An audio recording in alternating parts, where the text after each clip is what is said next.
ہمارے نبی کی زندگی میں جو اللہ نے جاذبیت رکھی ہے، جو کشش رکھی ہے، خدائے پاک کی قسم کسی دنیا میں نہیں رکھی، کسی چیز میں نہیں رکھی۔ لیکن افسوس یہ ہے کہ آج دیندار طبقہ بھی اپنے نبی کے طریقے کو اپنانے میں اور محسوس کرتا ہے۔ مجھے آج ایک نوجوان نے بتایا، آج ہی ایک نوجوان ہمارے تبلیغی ساتھی ہیں، انہوں نے اللہ کے کرم سے پگڑی باندھنا شروع کر دی ہے، تو ان سے ایک ہمارے ہی ساتھی نے کہا، بھائی پگڑی نہ باندھو، اس سے لوگ ہمارے قریب نہیں آئیں گے، پگڑی نہ باندھو، اس سے لوگ ہمارے قریب نہیں آئیں گے۔ اب بتائیے، جب دیندار طبقہ بھی پگڑی کو اور سمجھنے لگ جائے، ٹوپی کو اور سمجھنے لگ جائے، داڑھی رکھنے کو اور سمجھنے لگ جائے، نبی کے طریقے پر شادیاں کرنے کو اور سمجھنے لگ جائے، تو بتائیے پھر کس کا رونا رویا جائے؟ بھائیو، میری اور آپ کی دنیا کے سارے انسانوں کی کامیابی اپنے نبی کی غلامی میں ہی ہے، اپنے نبی کے طریقوں پر چلنے میں ہی ہے۔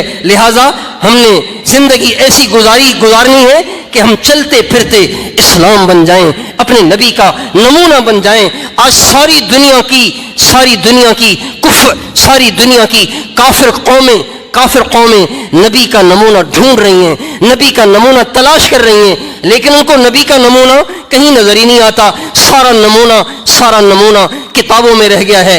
آج امت مسلمہ اس کو اختیار کرنے کے لیے تیار نہیں ہے۔ لہٰذا ہم سب کو چاہیے کہ اپنی زندگیوں سنت کے مطابق گزارنے کی کوشش کریں۔ اس پہ مجھے ایک واقعہ یاد آیا، وہ میں سناتا ہوں۔ انگلینڈ میں ایک شخص تھا، انجینئر تھا، تو جاب کے سلسلے میں، اپنی نوکری کے سلسلے میں اس کو جانا پڑ گیا فرانس۔ سنیے اہم بات ہے، کہیں آپ سے نکل نہ جائے۔ جاب کے سلسلے میں اسے فرانس جانا پڑ گیا۔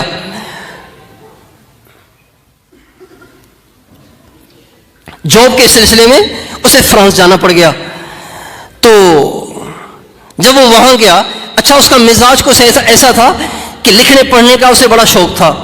کہیں کتاب مل جاتی تو اس کو پڑھنا شروع کر دیتا۔ کتابوں کا گویا کیڑا تھا۔ تو کہتے ہیں جب وہاں گیا اور وہاں جا کے اس نے معلوم کیا کہ بھئی یہاں کوئی لائبریری ہے جہاں پہ کتابیں ہوں، کوئی کتاب مجھے مل جائے، دل بہلانے کا ایک بہت بڑا ذریعہ کتاب ہے۔ آج کے موبائل نے ہمیں کتابوں سے بھی محروم کر دیا ہے۔ موبائل سے تہجد سے محرومی ہو گئی، موبائل سے تلاوت سے محرومی ہو گئی، موبائل سے فجر کی نمازوں سے محرومی ہو گئی، موبائل سے حیا سے محرومی ہو گئی، موبائل سے پردے سے محرومی ہو گئی، موبائل سے تقویٰ سے محرومی ہو گئی، اور موبائل سے کتابوں سے بھی محرومی ہو گئی۔ تو کہتے ہیں کہ میں ڈھونڈتے ایک لائبریری مل گئی، اس میں گئے وہ اور جا کے کتاب ڈھونڈی کہ کوئی میرے مطلب کی کتاب مل جائے، اس کو لے لوں اور پڑھنا شروع کر دوں۔ چنانچہ ڈھونڈتے اللہ جب کسی کو ہدایت دینے کا ارادہ کرے تو اسباب خود ہی بنا لیتا ہے۔ چنانچہ ایک کتاب اس کو نظر پڑی جس کتاب میں نبی کریم صلی اللہ علیہ وسلم کی حیات طیبہ انگلش میں لکھی ہوئی تھی۔ اب وہ کتاب اس کو عجیب لگی، اس کا نام عجیب لگا، ایک دم اس کا دل کھچا، اس کتاب کو نکالا۔ جب اس نے پڑھنا شروع کیا تو ایسی دلچسپ تھی کہ وہ پڑھتا ہی چلا گیا، یہاں تک کہ اتنا اس نے اس کتاب کو پڑھا، اتنا اس سے متاثر ہوا کہ اس نے عزم کر لیا کہ جو دین اس کتاب میں لکھا ہوا ہے، یہ دین واقعی اس قابل ہے کہ اس کو اختیار کیا جائے۔ لیکن چونکہ پردیس میں ہوں، لہذا اپنے ملک میں جاؤں گا، وہاں تحقیق کروں گا، ریسرچ کروں گا، اور اس کے بعد اس دین میں داخل ہو جاؤں گا۔ کہتے ہیں وہاں سے وہ اپنے ملک واپس آیا۔ جس علاقے میں رہتا تھا وہاں بھی کوئی بچے کچے تھوڑے سے مسلمان رہتے تھے، ان مسلمانوں سے ملاقات ہوئی، لیکن سبھی کی زندگیاں بگڑی ہوئی، سبھی کی زندگیاں اس کتاب والی زندگی سے ہٹی ہوئی۔ تو یہ سوچنے لگا کہ شاید کتاب تو بڑی اچھی تھی اور وہ شخص بھی بڑا اچھا تھا، اس کا نظریہ بھی بڑا اچھا تھا، لیکن شاید اس کا نظریہ قابل عمل نہیں ہے، اس لیے وہ کسی کو اس پہ لا ہی نہیں سکا، ورنہ مجھے کوئی مسلمان تو ایسا مل جاتا کہ جس کی زندگی اس کتاب کی زندگی سے ملتی۔ بہرحال اس کا اسلام سے دل ٹھنڈا ہو گیا۔ وقت گزرتا رہا، ایک وقت آیا کہ اس کو دل کا دورہ پڑا، بیمار ہوا، اور اس کو اٹھا کر ہاسپٹل لایا گیا۔ ہاسپٹل میں بے ہوش پڑا ہوا تھا۔ بے ہوشی کے بعد اچانک اس کو ہوش آیا، اس شخص کو اچانک ہوش آیا. جب ہوش آیا تو اس نے ڈاکٹر سے کہا یہاں قریب میں کوئی مسلمان ہے؟ قریب میں کوئی مسلمان ہے؟ کہاں؟ کہ فوراً اسے آپ بلائیے، مہربانی کریں آپ ضرور بلائیے. اللہ کی شان، اس ڈاکٹر کا تعلق تھا ہمارے یورپ کے تبلیغ کے جو امیر تھے حافظ پٹیل صاحب، ان کے ساتھ. انہوں نے فوراً ان کو فون ملایا. وہ جلدی سے بھاگے گاڑی اٹھا کر گاڑی میں چڑھ کے ہاسپٹل پہنچے.